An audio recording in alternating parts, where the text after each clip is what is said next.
On va se gêner, bonjour et bienvenue sur Europe 1. Jusqu'à 18h, vous allez passer 1h30. Pourquoi je me marre déjà? Je vois Pierre Bénichou s'installer sur le générique, ça me fait rire. Pierre Bénichou, donc.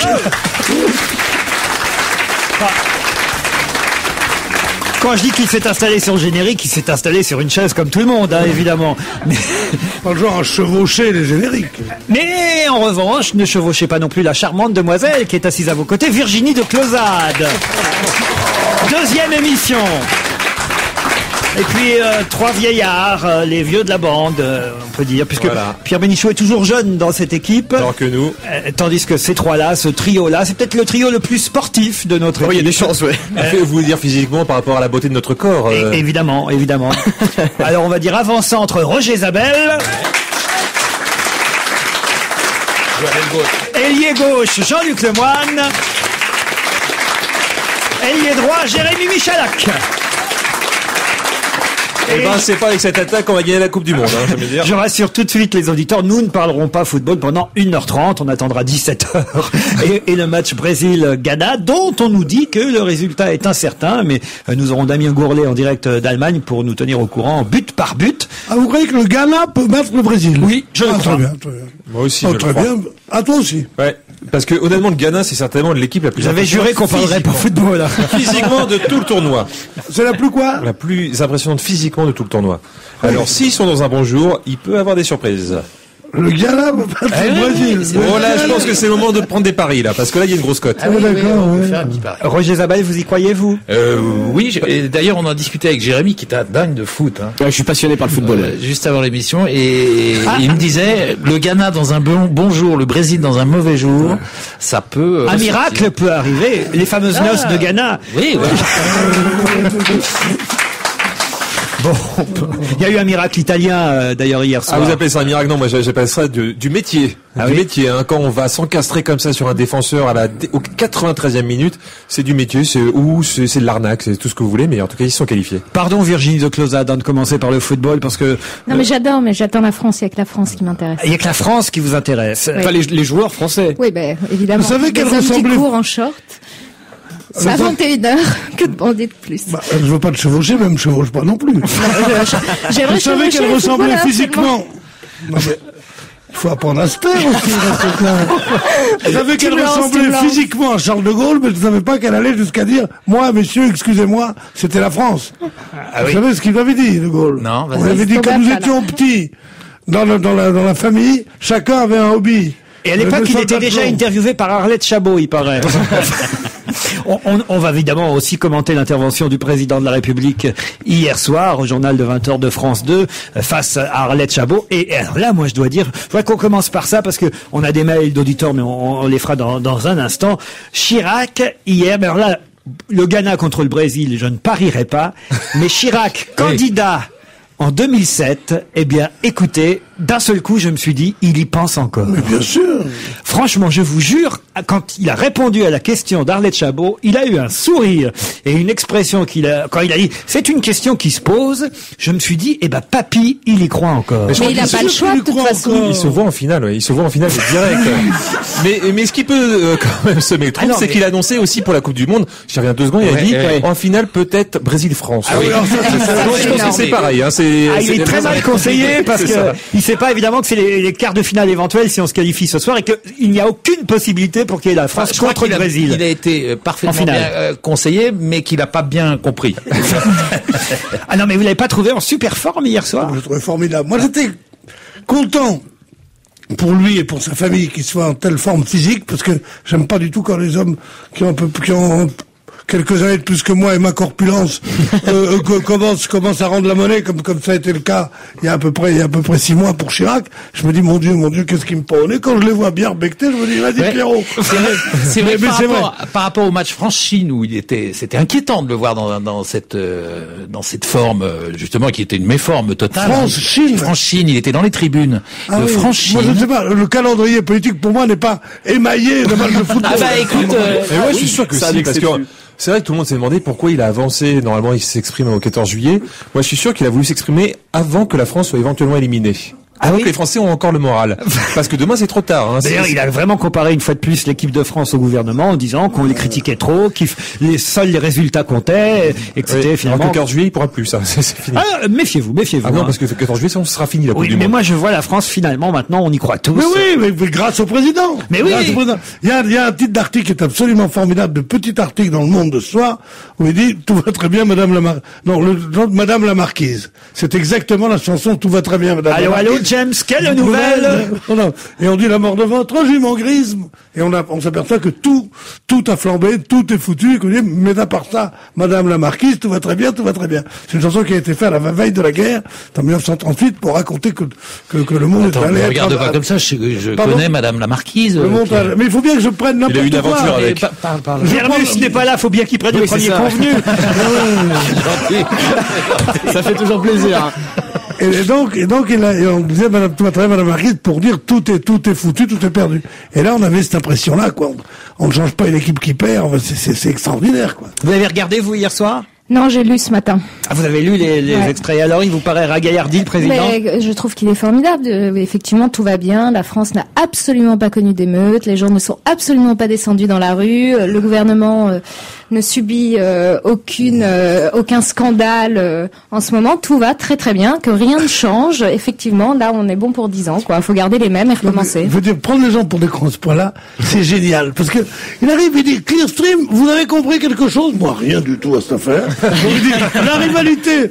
Il a même dit à Arlette Chabot, vous n'en doutez pas, bien sûr. Mais non, mais ce qu'il y a d'extraordinaire, c'est que ce sont exactement les mêmes réponses qu'il a apportées hier soir à celles qu'on voit dans le film de Karl Zero, qu'il a fait tout au long de sa vie, tout le temps, sans jamais dévier d'une virgule. Et il a raison, ça fonctionne. C'est une cassette, il parle pas. Quand il avait dit, en 1995, la cassure sociale. Fracture sociale. Ça ne voulait rien dire. Bon, et là, c'est pareil. Il dit une rivalité qui peut empêcher que deux ambitions s'entrecroisent. Mais là, pour l'instant, tout va bien. Eh bien, il y a plus nul quand même que le discours de Chirac d'hier. C'est l'article de Jospin aujourd'hui dans Le Monde. Ah oui? Ah ben c'est là pareil. C'est ce qu'il faudrait, c'est un peu plus de justice, un peu plus d'égalité, et je crois d'ambition pour la France.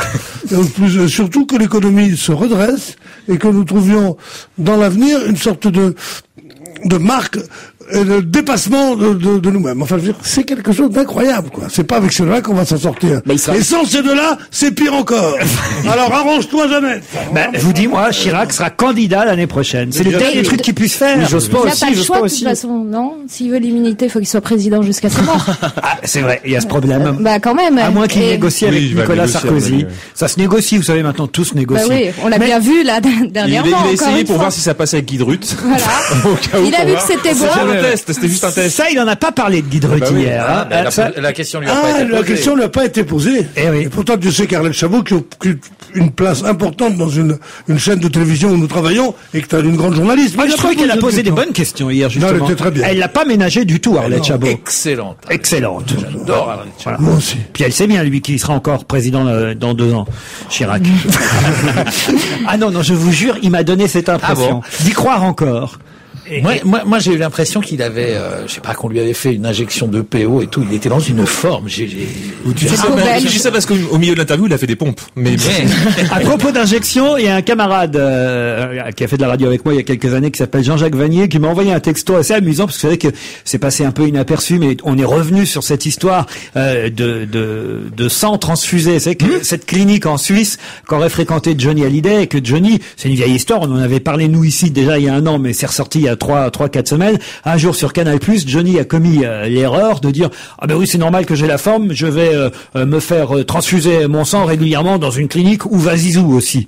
Et évidemment, c'était la gaffe la plus totale, parce qu'il fallait absolument pas dire que Zidane. Je me souviens pas de ça, c'est génial. Ah mais oui, c'est ressorti dans le Monde. Vous savez que c'est considéré comme un dopage maintenant. Oui, c'est ressorti dans le Monde il y a 8 jours. Et alors que nous-mêmes, on en avait déjà parlé ici il y a 1 an quand on avait vu ça sur Canal+.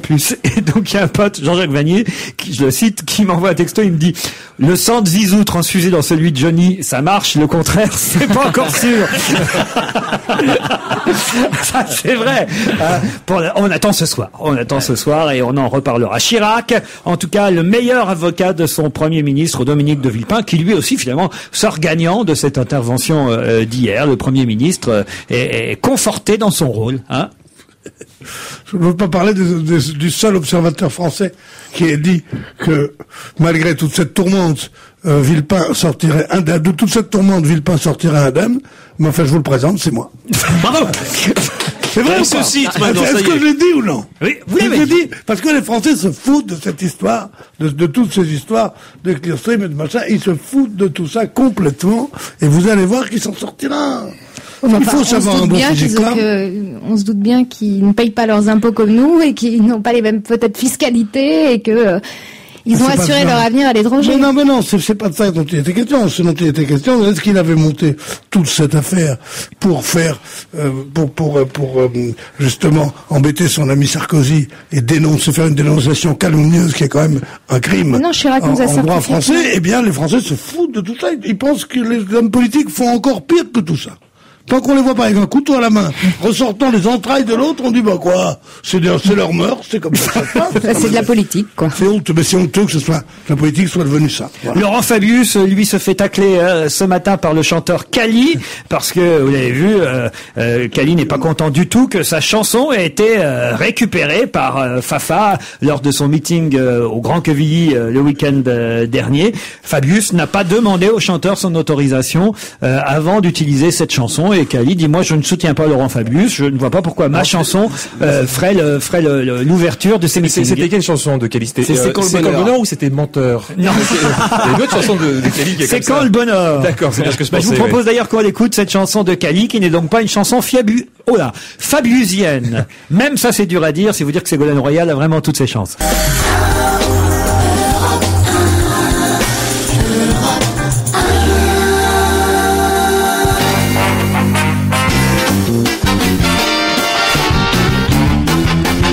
On va se gêner toujours avec Virginie de Closade, Pierre Bénichou, Roger Zabel, Jean-Luc Lemoyne, Jérémy Michalak. On vous a passé juste avant la pub la chanson de Kali, c'est quand le bonheur, chanson que Laurent Fabius avait utilisée pour sa réunion publique meeting à Grand Quevilly le week-end dernier. Le chanteur Kali a déclaré dans toute la presse ce matin qu'il était contre le fait que le candidat socialiste utilise cette chanson pour sa campagne électorale. Je pense qu'il aurait été courtois de sa part de me prévenir avant. Voilà ce que dit Kali. Il l'accuse de manquer de courtoisie, mais pas de contrevenir à une loi, parce que je ne vois pas quelle loi peut empêcher de prendre une chanson. Au contraire, ça va lui permettre de gagner de l'argent, puisqu'il va être obligé de payer, payer des droits à la SACEM. Pour l'utilisation, il y a un droit moral. Mais ça, il est implicite dans la réaction du chanteur que il ne veut pas de ses droits et qu'il préfère qu'on ne la chante pas. Cela dit, je vois pas vous savez, ce sont ce genre de procès c'est ce genre de procès qui fait les trucs de la conférence du stage. Quand les jeunes avocats ont à débattre d'un procès très difficile et très peu courant. À savoir, est-ce que une femme unijambiste a le droit de demander à un fabricant de vélo de faire ce genre de truc. Bon. Mais là, je ne vois pas. J'ai rien compris. Mais si Guillaume Depardieu fait le tour de France, j'ai rien compris. Or là, je vois pas comment on peut empêcher quelqu'un à moins que ce soit un extrémiste terrible, si j'avais un parti nazi. Jérémy. Justement, Pierre, vous savez qu'on a frôlé le drame pour Johnny Hallyday. Jean-Marie Le Pen a failli utiliser cette chanson pour un de ses meetings, écoutez. Noir, c'est noir. Je sais pas si vous le saviez, ça. Il lui a pas demandé son avis non plus. Non, mais c'est vrai que n'importe qui pourrait à ce moment-là utiliser n'importe quoi. C'est normal que le chanteur donne son autorisation. Sarkozy utilise Johnny Hallyday. Non, mais c'est pas normal. Normal, c'est une chose. Est-ce que c'est illégal? Non, c'est pas illégal, mais à partir du moment où le chanteur dit je ne veux pas, évidemment. Même Laurie s'est opposé à Raffarin quand la positive attitude. Exactement. Oui, donc, parce que ça a nui à la carrière de Laurie. Évidemment. Et puis Laurie n'a jamais voté à droite. On la voit moins depuis Laurie. Ouais. Elle a fait une fugue avec Jennifer. Vous avez pas vu ça dans les journaux? Mais moi, j'aime dire, si mes parents m'avaient appelé Laurie Jennifer, moi aussi j'ai fait une fugue. J'aurais fui la France. Mais je me casse et je fais un procès à mes parents. Vous avez vu cette histoire? Ce sont deux petites filles, je sais plus quelle 15 et 16 ans. Ouais, deux adolescentes, donc qui voulaient voir le Japon. Ça, c'est à cause de Chirac encore, avec César Ier. Il donne envie à tout le monde d'aller, elle savait pas le Quai Branly, C'était beaucoup plus loin. Voilà, ils sont partis très loin, Jennifer et Laurie. Ils ont arrêté, elles ont fait fort, quoi. En 3 jours, elles sont parties jusqu'en Biélorussie. Exactement. C'est Pékin Express, c'est pareil. C'est Tokyo Express. Un périple de 2000 kilomètres quand même. Hein. On a retrouvé les 2 collégiennes saines et sauves hier soir à Terespol. Terespol, c'est à la frontière biélorusse. Et on a quand même suivi leur trajet grâce aux SMS et aux textos qu'elles continuaient à envoyer à leurs copines pendant leur fugue. C'est une belle aventure en même temps. C'est formidable. Quiconque a des enfants de cet âge-là tremble qu'elles prennent exemple là-dessus, parce qu'on voit les dangers auxquels elles peuvent être confrontées. Un ours. Pardon?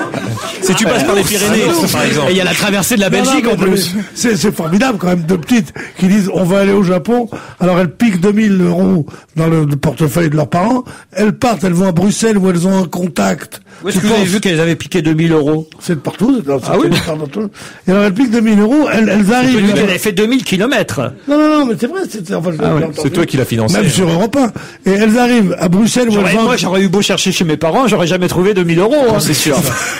Parce que des parents qui sont pas voyageurs, mais... Elles vont à Bruxelles, là, le contact, évidemment, se défile, ou va pas au rencard. Elles croient, elles ont vu un mec qui les trouvait mignonne, qui a dit, je vous amènerai au Japon, venez me voir à Bruxelles. Le piège. Bon. Et là, elles disent, on va prendre le train, le pauvre, elles vont vers la Russie, frontière polonaise et tout. 15 ans et 16 ans, c'est des gamines, tu te rends compte? Je trouve ça absolument, j'aimerais être avec elles. Allez, voilà, je serai Bill Gates. Au lieu de donner de l'argent à des cons. Tu peux aller acheter un paquet de bonbons? Non, pas du tout. J'irai prendre les 2 petites filles. Ah non, Pierre, merde. Non, Pierre, voilà, j'affrète un avion. Nous allons au Japon. Ah oui. Mais oui, c'est formidable. Et s'envoyer en l'air avec 2 petites filles, c'est dégueulasse. On va prendre l'avion. Oh, c'est amusant. Vous avez fugué? Vous avez fugué, vous, déjà, Virginie de Closade? Non, absolument pas. Vous avez un nom à fuguer? Ah oui. Ah bah oui, quand on a un nom comme ça à particules, Virginie de Closade, j'imagine que quand même Papa, pas mal voilà. de vos ancêtres, on les a retrouvés à Varennes, non? Bien sûr. En même temps. Non, non, figurez-vous que pas du tout. C'est très mal connaître l'histoire de mon nom. Nous étions pour la Révolution. C'est vrai que je connais très mal l'histoire de votre nom. Donné notre château. On n'était pas très riches en fait. On n'a jamais été vachement bien à la cour. Vous avez donné votre château? Ouais.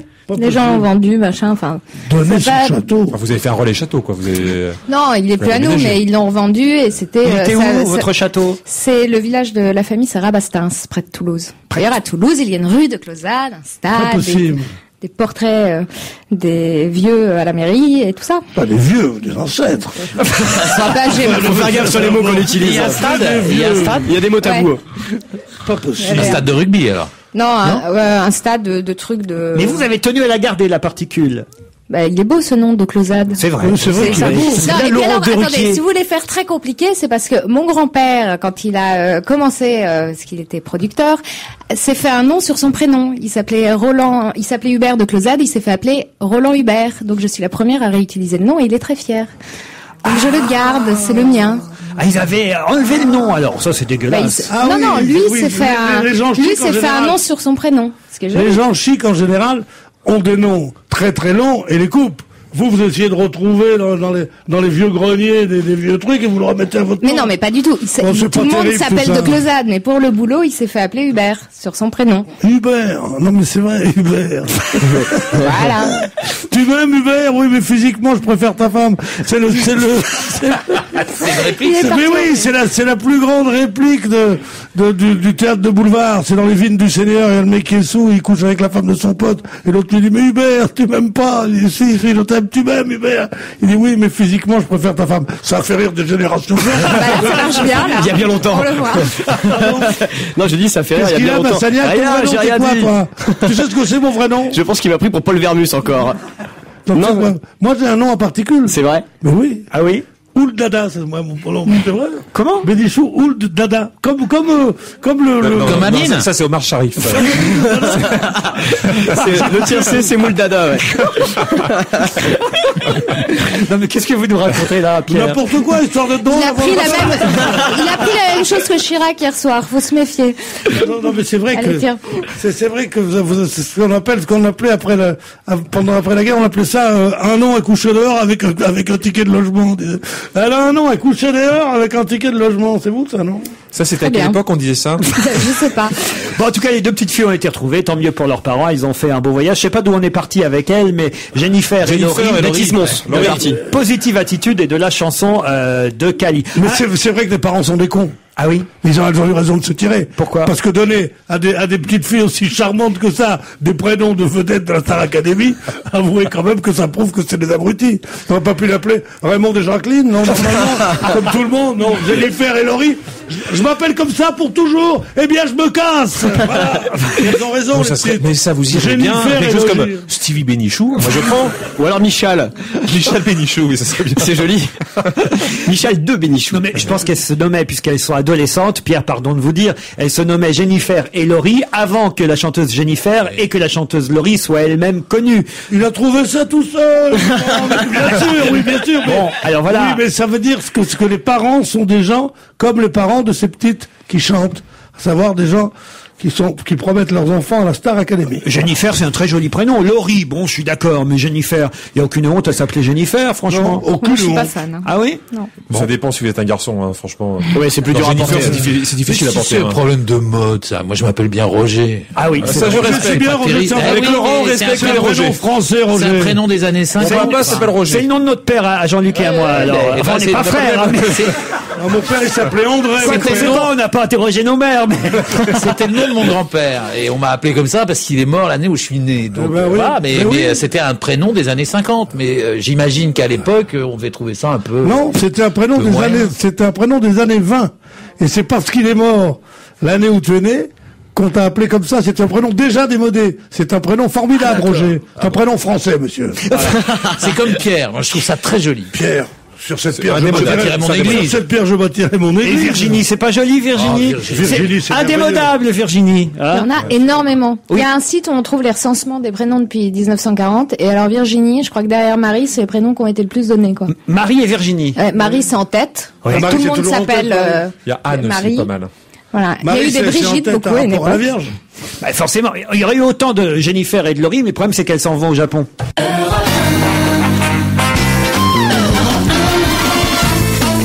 On va se gêner avec Pierre Bénichou, Virginie de Closade, Jean-Luc Lemoyne, Roger Zabel, Jérémy Michalak et Damien Gourlet ne devraient pas tarder à nous appeler depuis l'Allemagne, parce qu'autant le dire à nos auditeurs, le Brésil a déjà ouvert la marque par un but à 0 contre le Ghana. Donc votre pronostic et votre espoir de tout à l'heure, le Ghana gagnant contre le Brésil, là, ça commence mal. Hein. J'ai envie d'y croire. Je suis emmerdé pour mes pronostiqueurs, mais vous êtes bons quand même.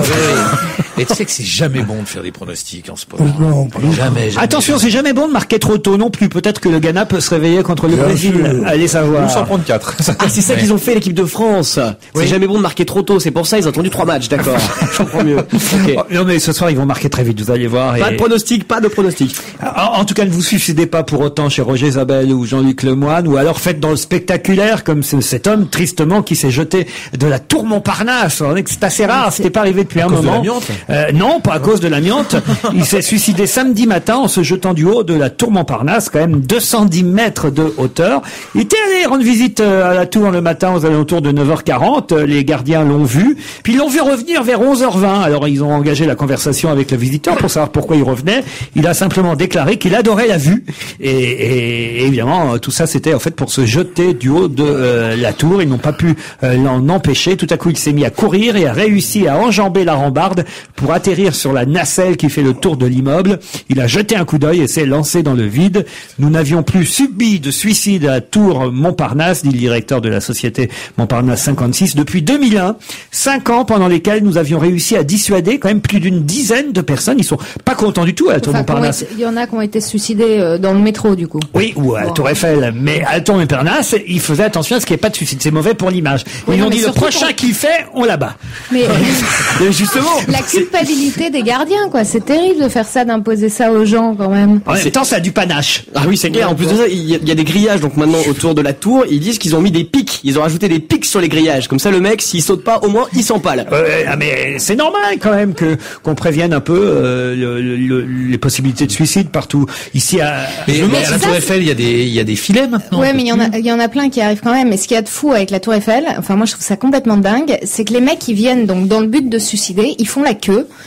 Il y a des fois, mais il y a 1h30 de queue. Qu'est-ce qui se passe dans leur tête pendant 1h30 pour payer l'entrée? pour ça qu'ils se suicident. Attends. À cause d'1h30 de queue, ils en auront ras-le-bol. Et se lancer, quoi. C'est complètement fou.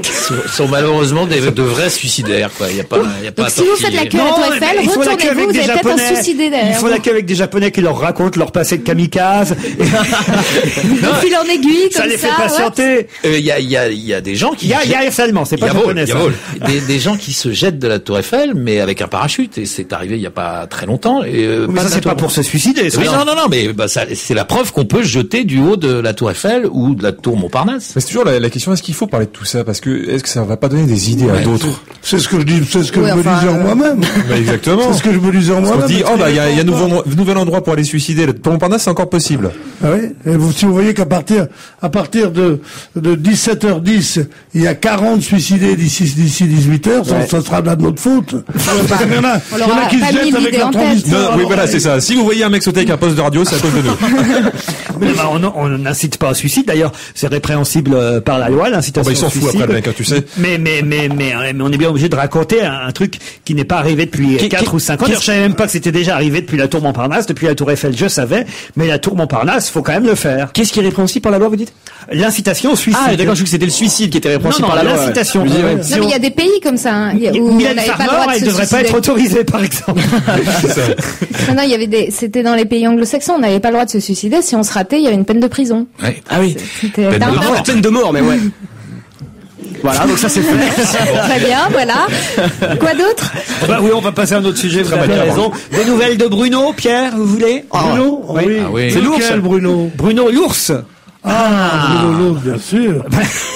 Parce qu'on n'a pas assez avec les ours français maintenant. On nous parle aussi dans la presse des ours autrichiens. Et on ignorait hier quand on vous en avait parlé. Moi, je vous avais annoncé qu'ils voulaient l'abattre, les Autrichiens. L'ours qui faisait peur à tout le Tyrol et à toute la Bavière. Eh bien, il a été abattu et il s'appelait Bruno. Bruno, l'ours brun qui semait la panique. Aucun rapport avec Bruno Mazur. Non. Qui depuis le mois de mai au Tyrol et en Bavière faisait peur à tout le monde, a été abattu par des chasseurs allemands hier à l'aube, après 2 semaines de traque pour vouloir le capturer vivant. On n'a pas hésité cette fois à l'abattre. Les autorités tyroliennes et bavaroises avaient annoncé qu'il serait abattu à la première occasion. Eh bien, c'est fait. Bruno n'est plus. C'est très bizarre d'appeler un ours Bruno. Je ne Bruno. pas de ça parce que je trouve qu'il est très triste d'abattre un ours. Je suis contre le fait qu'on les réinstalle dans des endroits civilisés où ils peuvent bouffer des gosses. Mais l'Autriche, c'est pas civilisé. Ah non, mais vous savez que l'ambassade d'Autriche va vous faire un procès, hein. Ah oui? Ah ben oui. Dans l'Autriche, c'est quand même pas mal, l'Autriche, comme pays. Niveau pays, c'est pas mal. C'est un pays où l'ordre règne. Oh, si, le soir. Attends, le soir, t'as pas un ours dans les rues, hein, je veux dire. Ça rigole pas trop. Non, c'est vrai que les rassemblements de plus de 6 ours sont interdits. On tire dans le tas. Jacques Dutronc n'est pas venu à l'enterrement de Jacques Lanzmann. Évidemment, la presse s'est empressée de nous raconter. Et c'est vrai qu'on pouvait se poser la question. Dutronc n'a pas fait le déplacement. Hier, la tribu, la famille... Il était en Corse? Les amis il devait être en Corse, oui, j'imagine. Ouais. Hein? Je sais pas, moi j'étais très étonné de pas le voir. Moi j'étais étonné de pas voir Dutronc. Il y a eu au moins 4 Vous êtes en photo d'ailleurs. Vous avez vu dans le Parisien ce matin? Vous êtes en photo avec Labro. La nombreuse famille de Jacques Lanzmann était entourée des amis de l'écrivain, parmi lesquels Philippe Labro, Pierre Bénichou et le violoniste Ivry Gitlis. Et le plus grand, le plus costaud, vous êtes au milieu de la photo. En plus, c'est vous, Pierre, on ne voit que vous. Et le plus musicien. Et Pierre, il paraît que Jack Lang a fait juste une apparition. Je l'ai pas vu. Eh ben, justement. C'est ce que dit le journaliste du Parisien. Juste une apparition. Il est venu, il a fait coucou, il est reparti. C'est vrai que ça a duré 2h03. J'ai jamais vu. Et on a passé ses chansons, comment ça s'est passé? Oui. Il y a eu tous ces enfants, ils sont 7, qui ont fait un petit discours qui était très émouvant. Et après, il y a beaucoup de gens qui ont parlé, dont Labro, dont le frère de Jacques Lanzmann. Labro, vous êtes sûr? Non, parce qu'il ne faut pas vendre la bro de l'ours. Mais et c'était très émouvant, mais ça durait, ça n'en finissait plus. Et entre les discours, il y avait des chansons, et moi, il est 5 heures, Paris s'éveille. Le petit jardin. Ah, c'est ma préférée. Le petit jardin, oui. C'est un petit jardin qui sentait bon le métropolitain. Ça n'a jamais fait un succès avec vous deux, là, parce que je pense qu'il y a des gens qui vont se suicider après. Ne coupez pas cette fleur. C'est une des plus jolies chansons de Jacques Lanzmann. On n'a pas eu Paris s'éveille, justement. Parce qu'il trouvait qu'on avait, Enfin, la Ils ont famille... une porte qui se réveille à 5 heures. Mais la famille trouvait qu'on avait trop passé Paris Éveil, donc ils ont voulu passer des chansons. C'est vrai qu'on n'a pas assez passé Le Petit Jardin, qui est une des plus jolies. Très jolie. C'est un petit jardin. On sait pas la chanter, c'est terrible. C'était un petit jardin qui s'appelait... Il y a un type qui a dit une chose très jolie, il dit, ces chansons qui sont tellement nostalgiques pour nous, et cette chanson qui est et moi, de ce où il parle des autres, il dit et moi tout seul, moi, et il dit dire que cette chanson en 1966, il y avait à l'époque que 700 millions de Chinois, et moi. Regardez à quel point, il disait 700 millions de Chinois. Aujourd'hui, ils sont combien les Chinois? Ils sont 2 milliards. 2 milliards, et plus lui. C'est la nouvelle chanson qu'on pourrait faire, hélas, maintenant. Allez, on passe à toute autre chose, si vous le voulez bien. Les élèves au baccalauréat, de plus en plus nuls en français. Vous savez que les profs sont en train de corriger les copies. Alors, ça va par rapport au langage texto. Il n'y a pas trop de fautes, parce que c'était la crainte. Les textos ayant maintenant introduit la vie quotidienne des adolescents et évidemment de ceux qui passent le brevet et le bac. On pouvait imaginer que toutes les copies allaient être écrites en langage texto. Pas trop, mais quand même. Attendre un peu. Il y a déjà des profs qui témoignent. Il y a par exemple un élève qui écrit il est intervenu avec le chiffre 1. Non. Intervenu. Dans une copie du bac, vous voyez, il est 1, le chiffre 1, intervenu. Ben oui, c'est le langage texto d'aujourd'hui. Et vous avez aussi, par Madame exemple... Bovary était triste, lol. Expliquez à Pierre Bénichou ce que c'est, lol. Lol, c'est lots of love. C'est-à-dire beaucoup de rire. Beaucoup de rire. Enfin, C'est une relation que tu mets soit sur les textos ou sur Internet. Mais au début, je savais pas ce que ça voulait dire. Justement. Je croyais qu'on me parlait à moi, parce que parfois certains me surnomment c'est Laurent. Lolo ou LOL. Alors, il y avait toujours LOL à la fin. Enfin, pas toujours. Tout le monde parle de toi. La France entière, sur MSN, partout, il y a des il faut mettre Laurent Mais je savais pas que c'était sur les autres textos aussi. Mais moi, les textos que je recevais, il y avait LOL à la fin. Je dis, tiens. Répétez-moi, parce que comme 2 millions d'auditeurs et 7 milliards de Chinois, j'ai pas compris ce que c'était. Lots of love. Ça veut dire Beaucoup quoi? d'offs. Ça veut dire qu'il faut prendre comme une blague ce que vous venez pas d'amour. d'écrire. Non, pas d'amour. Oui, mais le problème, c'est qu'il y a jamais fait lot of love. Alors là, mais non. Ah, moi, je croyais que c'était beaucoup d'amour. Ah non, c'est beaucoup de rire. D'ailleurs, la traduction... UGH. To love. Rire. La traduction française, d'ailleurs, est MDR. Mort de rire. Voilà, ça veut dire mort de rire. Mort de rire ou mort de Roger, au choix. C'est qu'en fait, ce qui se passe avant, c'est que les textos, c'est vrai, quand on les envoie, on n'a pas le ton. Évidemment, la voix qui vous indique si vous êtes en train de dire quelque chose de sérieux. Et c'est vrai que parfois on les interprète mal, les textos. Ouais. Et le fait de rajouter, maintenant j'ai compris. Au début je comprenais pas. Je vous dis, je croyais qu'on m'appelait par mon prénom. Mais maintenant j'ai compris que quand on mettait LOL à la fin, ça veut dire que c'est une blague. Ça veut dire que c'était une blague qu'on venait m'envoyer. Ah oui, c'est-à-dire les mecs qui sont tellement peu drôles qu'ils sont obligés de mettre le souligner en tête de la rubrique rions un peu. C'est la bande de rire des sitcoms, ça peut ça. Comme les gens, bonjour. C'est comme les gens pas drôles qui rient avant même de sortir une plaisanterie. Qu'est-ce que tu veux dire? L'autre problème dans les copies du bac, vous vouliez dire? Non, mais cela dit, il faut attendre, parce que là, c'est encore tôt. Il faut attendre les prochaines générations, dans 10 ans, ceux qui ont vraiment évolué qu'avec MSN et les textos, ça risque d'être drôle. Ceux qui sont les futurs profs. Voilà. Ouais, ça commence, en tout cas. Alors, l'autre problème, c'est les expressions familières, enfantines. C'est-à-dire que dans des copies, les candidats au bac parlent comme dans le langage courant. Par exemple, ils disent, à propos de la guerre 14-18, il y avait un corrigé, et ils disent, dans la tranchée, c'est la misère. Les soldats. Ou les poilus sont dans la galère. Et encore, on a échappé, les tranchées, c'est la zermie. On aurait pu avoir droit à ça aussi. Faut quand même oser. Les poilus sont dans la galère. Les poilus, sérieux, ils me font trop de la peine. Sérieux, l'armistice, c'est de la balle. C'est trop triste, ça se fait abs de la part Il y a des profs, à mon avis, qui vont finir à la tour Montparnasse. Il y a des chances. Je pense que oui, c'était des correcteurs qui se sont jetés. Est-ce qu'il y a l'expression qui me met hors de moi, c'est qu'on entend de plus en plus à la télévision. D'ailleurs, encore il y a 2 jours, je l'ai entendu de la bouche d'un journaliste dans un journal télévisé. Il a écrit cette chanson sur Paris. Mais c'est pas une chanson sur Paris. Il a écrit une chanson à Paris. Ah oui, sur Paris. Ah oui, d'accord. Voilà. Et ça te met hors de toi. Ah, vous habitez des colères, hein, vous habitez sur Paris. Vous habitez sur Nantes, je suis sur Nanterre. Ouais, vous travaillez sur. Ça c'est pas spécialement les jeunes, ça c'est. Si, c'est une expression. Parfois, ça prête à équivoque. Par exemple, quelqu'un qui dit j'habite sur Rennes. Ouais. On ne sait pas s'il habite en banlieue ou en Bretagne. Oui. Ou sur la femme du roi. Ça, c'est moins ça, vous voyez. Si, parce que tout le monde sait qu'il y a encore des Rennes en France. Oui, non, mais ce qui est dégueulasse, c'est les gens qui disent j'habite sur Bourg-la-Reine. Parce que c'est pas drôle du tout. Et là, faut mettre LOL J'habite MDR. pour la reine non plus. C'est la question qui est drôle. Et je ne la poserai pas, mon frère. Puisqu'on parle des profs et des élèves, eh bien, sachez que parmi les 750 000 élèves qui ont commencé hier matin à passer les épreuves du diplôme national du brevet des collèges, c'est l'ancien BEPC, ça, en fait. C'est BEPC, C'est BEPC, puisqu'il y a le bac, mais il y a aussi le brevet des collèges qui existe encore. Eh bien, dans les secteurs Paris, Versailles, Créteil, Rouen, Amiens et Lille, certains élèves, pour leur BEPC, pour leur brevet, disons, ont dû plancher sur une chanson de Georges Brassens intitulée Jeanne, lors de l'épreuve de français. Vous pensez que c'est un bon choix? Oui, pourquoi pas, c'est très bien. Je vous propose de l'écouter. Jeanne par Georges Brassens.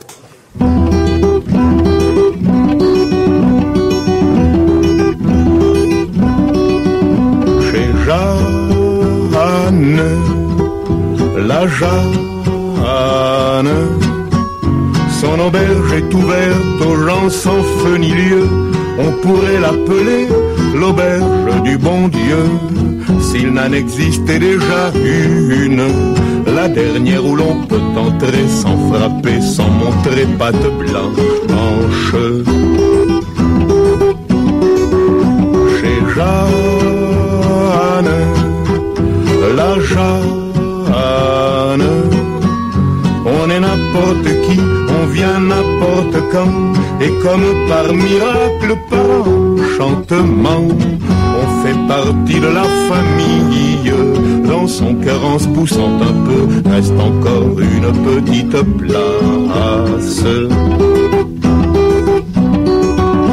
La Jeanne, la Jeanne, elle est pauvre et sa table est souvent mal servie, mais le peu qu'on y trouve assouvi pour la vie, par la façon qu'elle le donne. Son pain ressemble à du gâteau et son eau à du vin comme de gouttes d'eau. La Jeanne, la Jeanne, on la paie quand on peut, des prix mirobolants, un baiser sur son front ou sur ses cheveux blancs, un semblant d'accord de guitare, l'adresse d'un chat échaudé ou d'un chien tout crotté comme pour boire. La Jeanne, la Jeanne, dans ses roses et ses choux, n'a pas trouvé d'enfant, qu'on aime et qu'on défend contre les quatre vents, et qu'on accroche à son corsage, et qu'on arrose avec son lait, d'autres qu'elle en serait toute chagrine. Mais Jeanne, la Jeanne, ne s'en soucie pas plus que de Colin tampon. Être mère de trois poules piquées, à quoi bon, quand elle est mère universelle, quand tous les enfants de la terre, de la mer et du ciel sont à elle.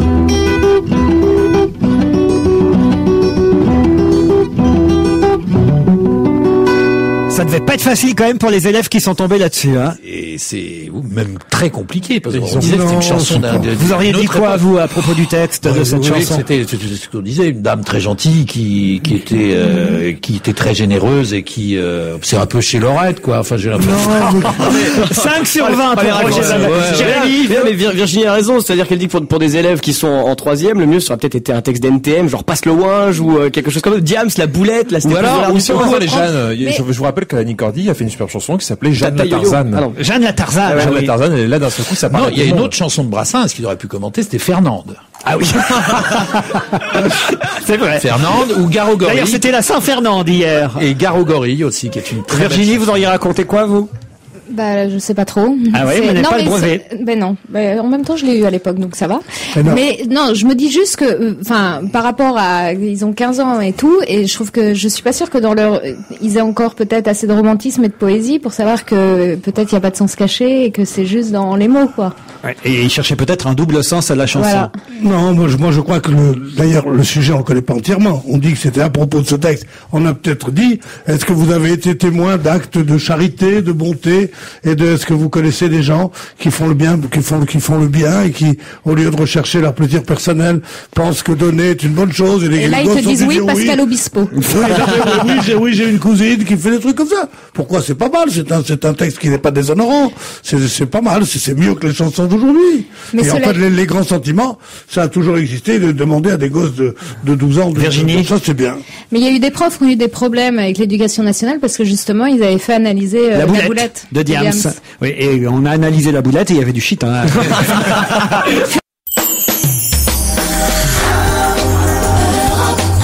Parlons-nous.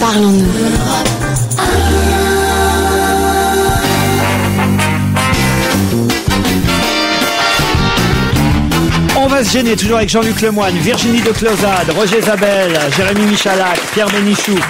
Et si vous voulez les voir en vrai, eux ou d'autres d'ailleurs, n'hésitez pas évidemment demain matin à venir assister à l'émission puisqu'on enregistrera pour tout vous dire à partir de 10h30. Vous vous présentez à Europe 1 ici rue François 1er et on commencera nous vers 11h. Mais vu l'affluence, vous êtes obligé de venir vers 10h30, 10h45 au plus tard. Normalement c'est à guichet fermé. On a pris des spectateurs sur les genoux. Ouais. C'est bien simple.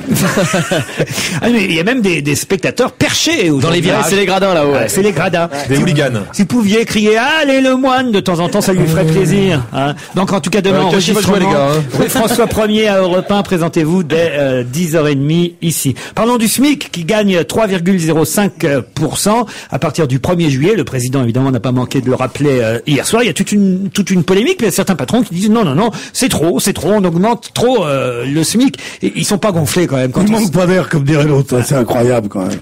Et oui, parce que ça diminue les stock options. Quand tu lui donnes 3 centimes à une dizaine de personnes, qu'est-ce qui reste comme stock option? Rien du tout.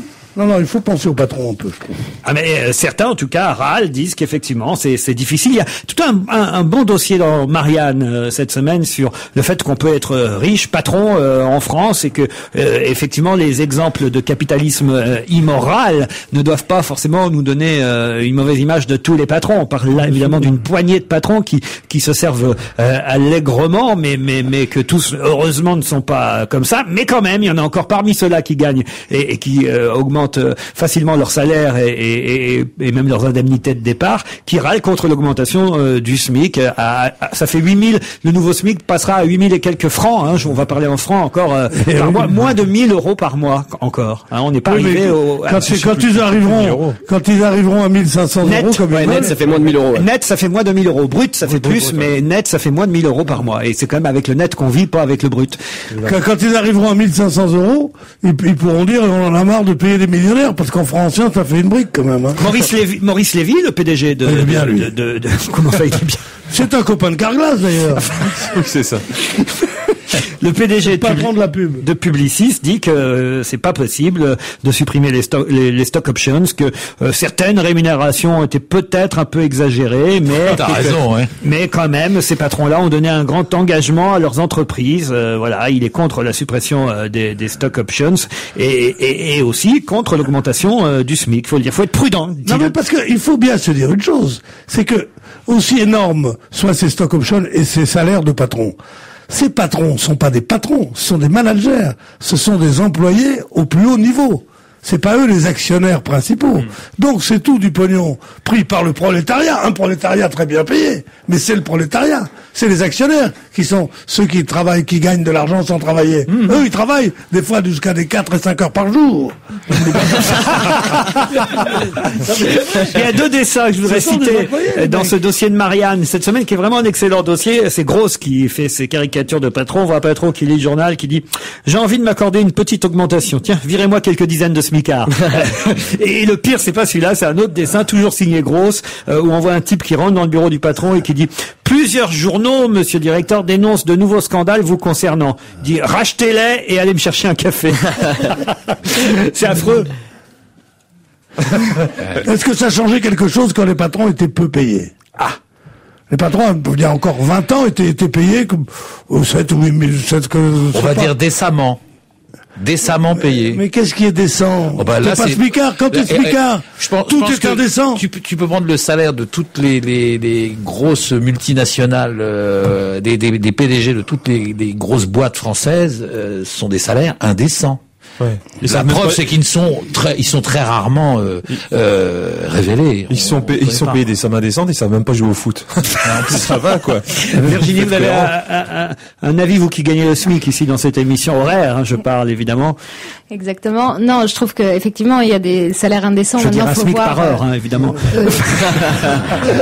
J'entendais bien, mais il y a des salaires indécents. Maintenant, faut voir la marge de richesse qui font gagner à leur entreprise. D'une part. Mais moi, ce que je trouve véritablement indécent, c'est pas tant qu'ils aient des gros salaires, ils ont des gros salaires, mais c'est le gaspillage d'argent qu'il y a d'une façon générale dans ces structures, au niveau des notes de frais, des travaux, de la déco intérieure du bureau qui va pas, donc on la rechange tous les 6 mois, etc. Des chauffeurs, des taxis, des jets privés plutôt que prendre même des first class. Je ne leur dirais pas de prendre la classe éco, mais c'est aberrant, quoi. Dire que je pensais comme elle quand j'étais peu payé, mais c'est marrant. Comme quoi tout change. Oui, comment on change, oui, ma chérie. T'as raison, mais c'est dur quand même de... Cela dit, je comprends que ceux qui sont là-haut en profitent et ne veuillent rien changer. Mais bien sûr. Ouais, de là, qui gagnent des fortunes, c'est une chose, mais qu'en plus de ça, ils se permettent de gueuler quand on augmente un tout petit peu le SMIC, c'est quand même là vraiment l'indécence. Si c'est sur leur salaire. Et oui, en même temps. La guerre des Gaules. Ah, ça, vous avez vu cette info assez amusante. Le fils de Nicolas Sarkozy a dû renoncer à interpréter le rôle de Vercingétorix dans un spectacle de fin d'année de son école à New York, parce qu'évidemment, il est revenu avec maman, le fiston Sarko, et il devait jouer Vercingétorix. Et est-ce que vous savez qui va finalement jouer Vercingétorix à la place du fils Sarko pour le spectacle de fin d'année? Le fils Bush. Pardon? Le fils Bush. Non, pas le fils Bush. Le petit-fils. J'arrive à trouver encore des infos que vous n'avez pas. Un enfant étranger? Non, un enfant étranger. Qu'est-ce que vous appelez d'un chef d'État étranger? Non, pas du tout. Alors, vous avez bien compris l'affaire. Il y a un spectacle de fin d'année dans cette école. Le fils Sarko doit jouer Vercingétorix dans ce spectacle. Il se trouve que maman Sarko, elle rentre à la maison pour voir Nicolas. Évidemment, elle ramène son fils. Il finit pas sa scolarité à New York. Évidemment, donc c'est le fils l'école se dit, mais qui va jouer Vercingétorix? Et ils en trouvent un autre. Qui? Le fils Villepin. Non. Le fils Atia. Non. Le fils du prince Albert. Non. Alors on l'a pas trouvé encore, c'est pour ça.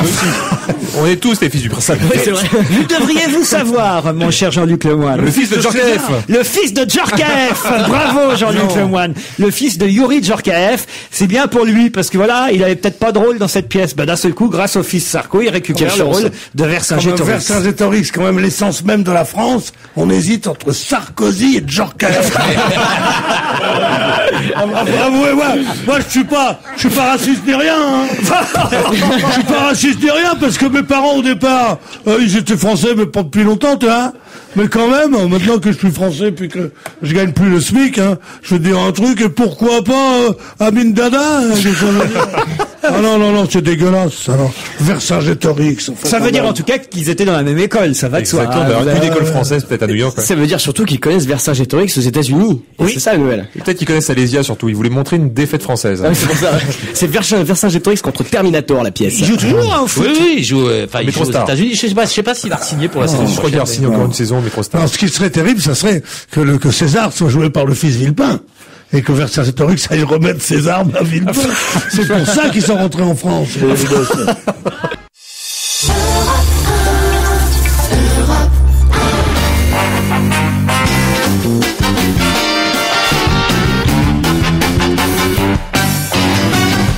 Le rendez-vous avec Serge Liado. Bonjour Serge. Bonjour à tous. Alors les chansons qui se ressemblent aujourd'hui concernent Serge Gainsbourg et Bob Dylan. On a souvent dit et souvent su, et lui-même je crois volontiers l'avouait, Serge Gainsbourg s'est inspiré parfois de grands compositeurs, c'est vrai, de compositeurs classiques. Oh, même de Rouget de Lille à un moment donné. Voilà, oui, il avait fait aux armes, etc. Mais là c'était vraiment, on va dire démonstratif, mais il l'a fait pour Bach, il l'a fait pour d'autres. Et aussi Bob Dylan alors.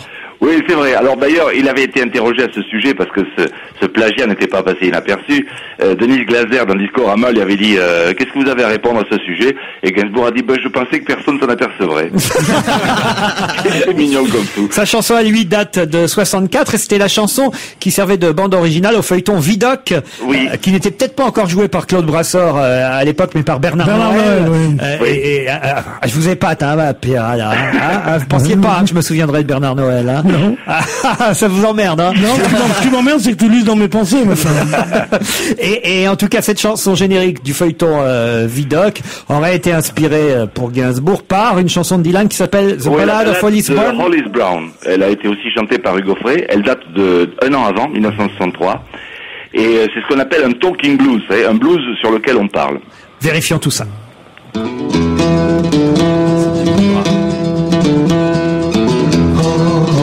Qui ne s'est jamais laissé enchaîner. On ne saura jamais ce qu'est la liberté. Hollis Brown, he lived on the outside of town. Hollis Brown, he lived on the outside of town. Moi oui je le sais, je suis un évadé. With his wife and 5 children and his cabin broken down.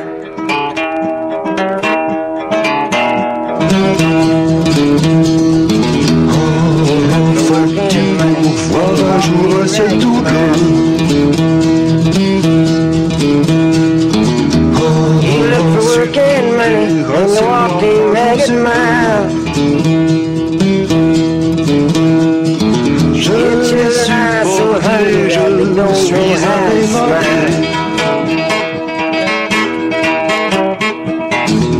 C'est incontestable, bravo Serge. Merci.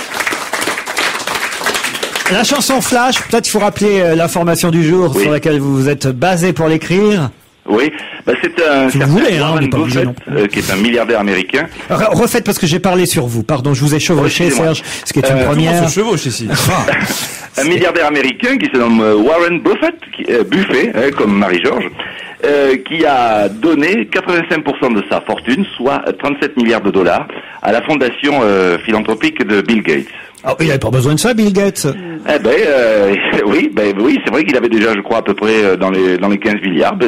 Ça arrondit bien quand même sa petite fortune. Enfin, si c'est pas pour lui, hein. Si pour, c'est au profit d'une bonne œuvre, c'est déjà ça. Et alors, ça donne quoi en chanson? ça donne ça.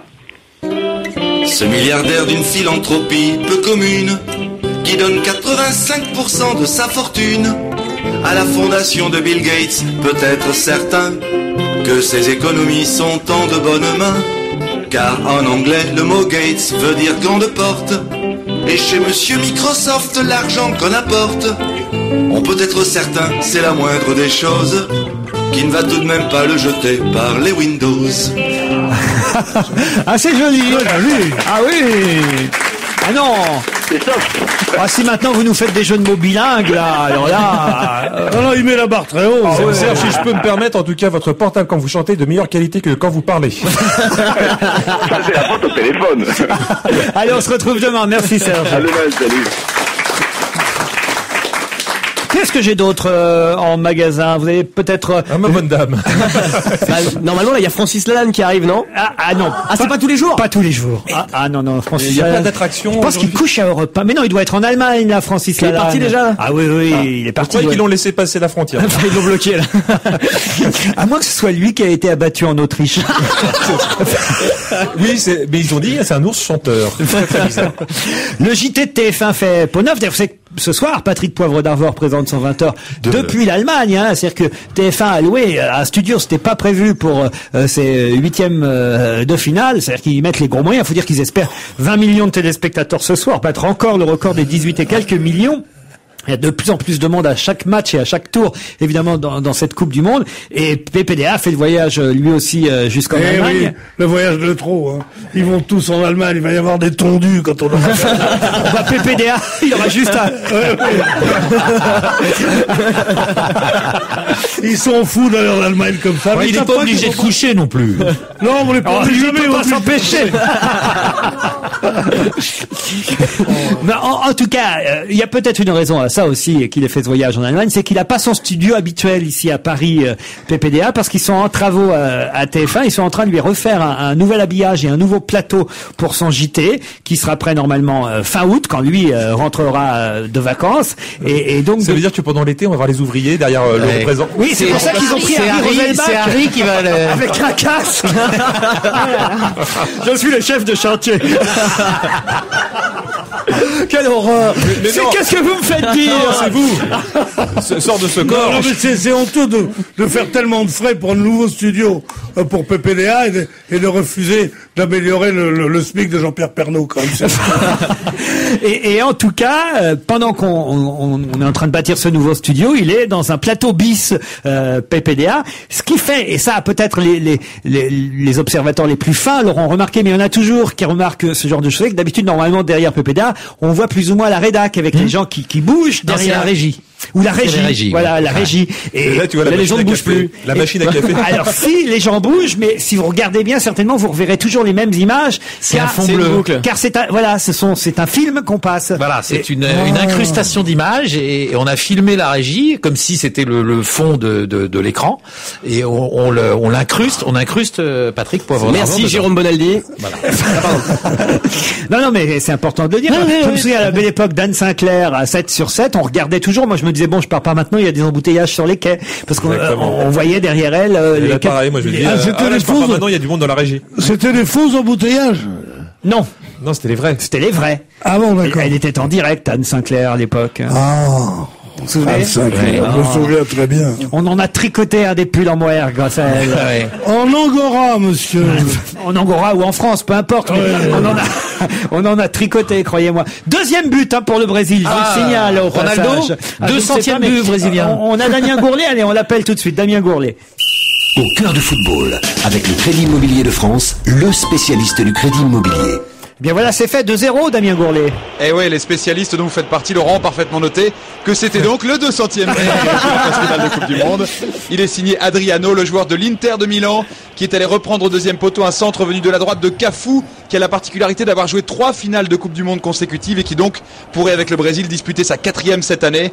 On est dans le temps additionnel de la première période et le Brésil donc mène 2-0 face au Ghana, mais les Ghanéens râlent beaucoup parce que Adriano était peut-être hors jeu sur le but qu'il a inscrit. En tout cas, ça veut dire qu'a priori, ce sera le Brésil qu'on affrontera samedi soir prochain. Pas du tout, le Ghana les laisse venir, il les laisse marquer 4-5 buts, puis après ça, Roger, ils vont leur montrer de quel bois ils chauffent.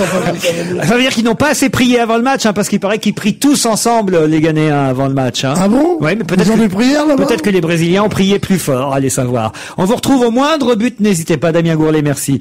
Ce soir, donc, la France, et on saura donc si on va affronter. Ce sera samedi soir à 21h, le match France-Brésil, si on se qualifie contre l'Espagne ce soir. Et tout le monde chez Laurent Ruquier, samedi soir, on fait une grande raclette pour regarder le match tous ensemble. C'est prévu. Et on sera au Portugal avec quelques copains. Avec quelques amis. Le même jour, d'ailleurs, je vais vous dire, où il y aura aussi le match du Portugal dans l'après-midi. Je sais pas si on ira se balader dans Lisbonne ce jour-là. Oh, ça m'étonnerait qu'on aille voir. Ça, c'est une bonne idée, parce Lisbonne. que si les Portugais d'aventure sont éliminés l'après-midi, vous allez voir un pays dépressif. Donc pour un week-end vachement joyeux, ça va être super. On ira voir du fado et puis voilà. Oui, voilà, c'est ça. Pour se finir. Tous ensemble. Qu'est-ce que vous voulez que je vous dise, moi? Qu'est-ce que j'ai d'autre en magasin?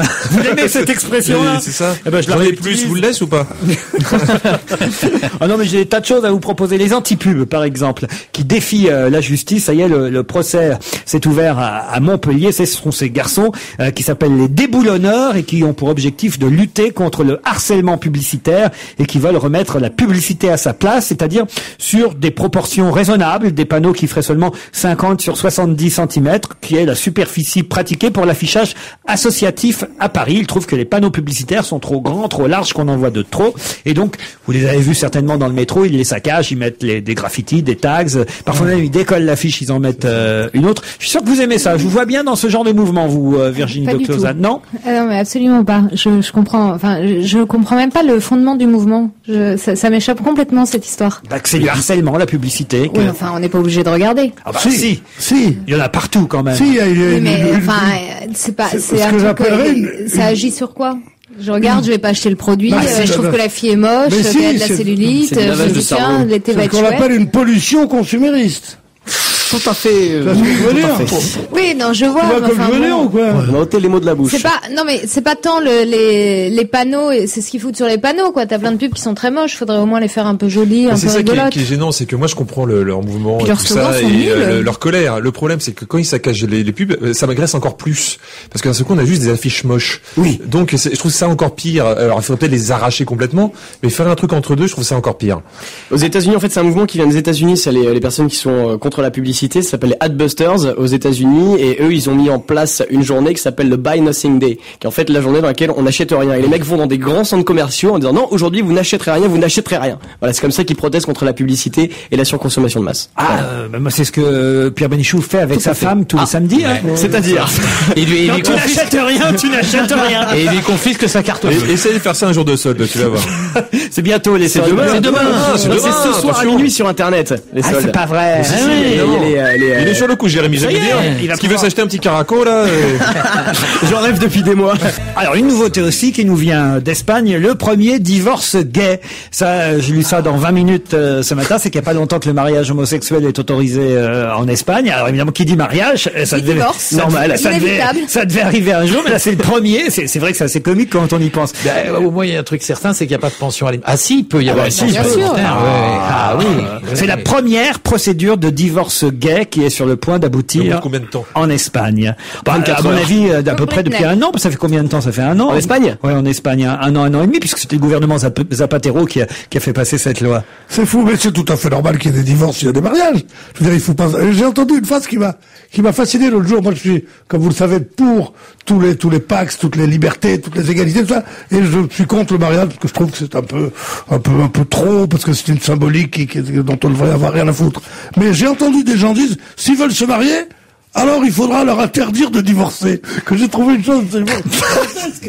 Mais c'est vrai, pourquoi interdire aux divorcés ou gays si on les autorise à se marier? Moi, je trouve que c'est très bien. Si on est pour le mariage, on est pour le divorce. En tout cas, ça veut dire que même dans le mariage homosexuel, il faut prévoir le contrat de mariage, la communauté réduite aux aguets, pardon. Mais la communauté est inévitable. Je me suis mariée il y a pas longtemps. La séparation de biens? Non, dorénavant, quand on se marie sous le régime de la communauté, tout ce qui est amené par les héritages et ce qui va arriver en succession durant le mariage, de toute façon, revient à l'époau qui était. C'est plus compliqué dans un mariage gay parce qu'au départ il y a un actif et un passif. En cas de divorce, au bout d'un an et demi, c'est pas forcément le même. Je comprends bien. Oui. Faut casser les habitudes. Mais j'ai même les images là. Moi, je te fais condamner pour homophobie, tu vois. Non, mais c'est bien. Il n'y a pas de raison qu'il fasse pas partie des stats. Ce serait très énervant. Ah mais c'est normal, il y avait mariage, il y a divorce, là. Mais quand même la preuve que le mariage tue l'amour. Voilà. Quoi? Le mariage tue l'amour, c'est bien la preuve. Tue l'amour. Qu'est-ce que vous avez compris? Tue l'amour. Aussi, c'est pour ça qu'il y a des divorces. Moi j'ai compris, le mariage pue l'amour. Ça pue l'amour ici, quelle horreur. C'est dégueulasse. Ce qui est moins gay, c'est ce qui est arrivé à cette américaine, pardon pourquoi je dis française, qui est venue pour le mariage de son fils en Californie. Vous êtes très beau. Elle se dit bon, avant le mariage, je vais aller prendre un bain de soleil. Elle va sur une plage du Pacifique. Et là, elle se dit pour se protéger du vent, je vais m'allonger là au fond d'une petite dépression formée dans le sable par les vagues, vous voyez, et elle s'allonge. Mais elle n'avait pas prévu qu'il allait y avoir le 4x4 de la police qui patrouillait sur la plage, qui ne l'a pas vue évidemment puisqu'elle était dans un petit renfoncement et qui l'a écrasée. Elle est décédée. Attendez, c'est peut-être ma tante. Elle marie son fils en Californie. C'est pas vrai. Faut que je l'appelle. C'est effrayant. En tout cas, visiblement, on dit pas qu'on dit pas la tante. On dit une personne qui ça veut dire surtout en Californie. Mais enfin vous êtes fous quoi. Non, j'en ai marre de toutes ces histoires, moi. J'en ai marre de toutes ces histoires. Et le 4x4 n'a rien. Non, le 4x4 non mais c'est terrible. Vous imaginez la police, le 4x4 de la police lui-même. Alors les 4x4 américains, ils sont costauds. Ah oui. C'était un bon humeur. La fille, la jeune mariée, doit être d'avoir sa fête gâchée. Et oui. Et en plus, si sa femme est pas contente, en plus, tu te rends compte qu'elle est très Ou elle a eu l'héritage et elle a plus de raison de se marier. Quand même dans un renfoncement, on voit quand même la tête qui dépasse, quelque chose. Non, derrière une dune. Non mais attends, pourquoi elle va se mettre dans un renfoncement? Il y avait du vent. C'est comme les gens qui vont sur des criques qui pensent pas à la marée, qui meurent noyés. Pardon, vous dites? Mais je crois que c'était il y a 2 ans, un père de famille qui a emmené sa famille sur une crique, qui est reparti avec le bateau, et quand il est revenu, il a retrouvé personne, la marée était montée. C'est pas un acte manqué, ça. Ah non, ça a réussi plutôt. Allez, on se retrouvera demain à 16h30 parce que là il faut qu'on rentre, il y a les pizzas à faire pour le match de ce soir. On se retrouve demain à 16h30.